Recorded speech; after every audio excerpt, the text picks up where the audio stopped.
Ever since I was like 13 years old and I saw my first recording session, it was here in Nashville. It wasn't this studio, but it was right down the street. I thought that was the coolest thing. I thought, boy, being a session player, being in different musical situations every day with the type of pressure of putting it on the line at every moment, that was for me. And so I went into session playing when I was pretty young. I was about 16, 17 years old when I had my first paying sessions.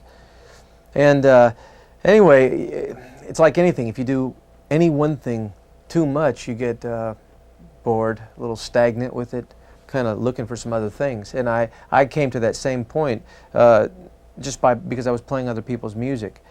And that's why I started the band Giant with the other guys that you've seen here today, that you will be seeing here today. We started the band because we needed some expression. We're musicians first. I'm not a session musician first. I'm just a musician. I like playing the guitar. I like the sound of it. I like music. I like hearing stuff on the radio. And if you sit in these rooms, twisting these knobs and doing all this stuff too much, you'll go nuts. You got to play something from here that's only for you, whether anybody else likes it or not. And that's why we started the band. Of course, we hope people would like it. You know, you put that much time and effort into something, you want people to like it, so you continue to do it. So right now, I'm kind of at that balancing point. I do sessions for a month at a time, then I work on Giant for a month. You know, I go tour with Giant, come back and play sessions. I think it's the best of both worlds. I really enjoy it. I get input from other artists, and then I get to go and throw everything out and just be with the guys in the band, drink a few beers, and play some loud rock and roll.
Okay, so you heard the country, the Nashville version, whatever you want to call it, of the same chart. As you noticed, there were certain things that I kept constant. You know, some of the melodies, the B section. The difference in this last take was the inflection. You know, the sound, the attitude, the intro. definitely more of a Western thing than the R&B thing we did on the last version. I chose for that take on the rhythm track this like 59 Strat. Actually, it's a remake. A guy named Jim Tyler builds these, and down to the lacquer, they're the exact same thing as they made in the 59, except he's put a few extras on them, like the new tremolo. Anyway, it gets that biting kind of sound, which is really good for that.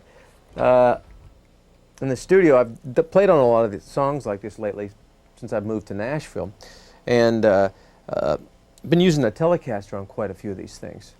They're a bit noisy. You have to kind of find the spot in the room, but they sound really good.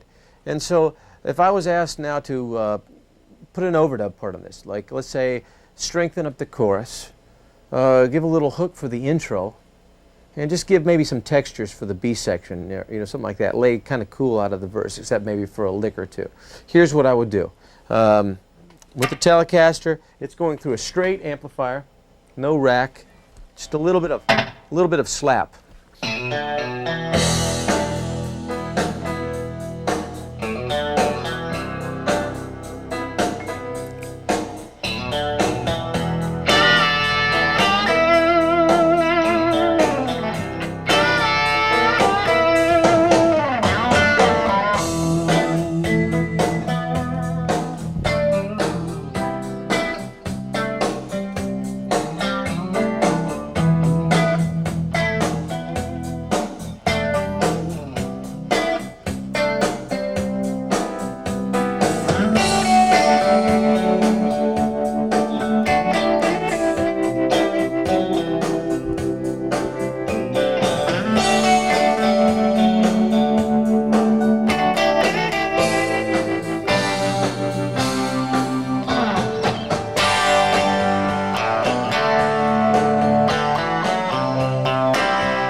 Inflection, again, you could take this lick 100 different ways. You probably played it.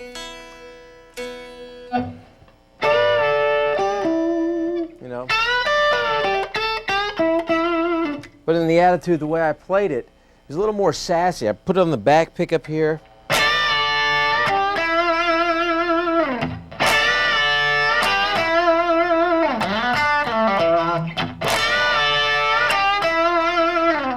Again, it's not hard, nothing anybody can't do, but it's laying it into the track, giving the right attitude with the other parts that make that happen. In the B section, you notice I kind of pushed a button over here, my trusty tremolo.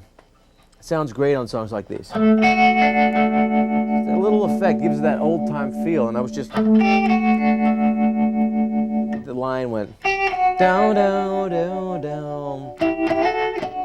You know, I played lines in between the other part.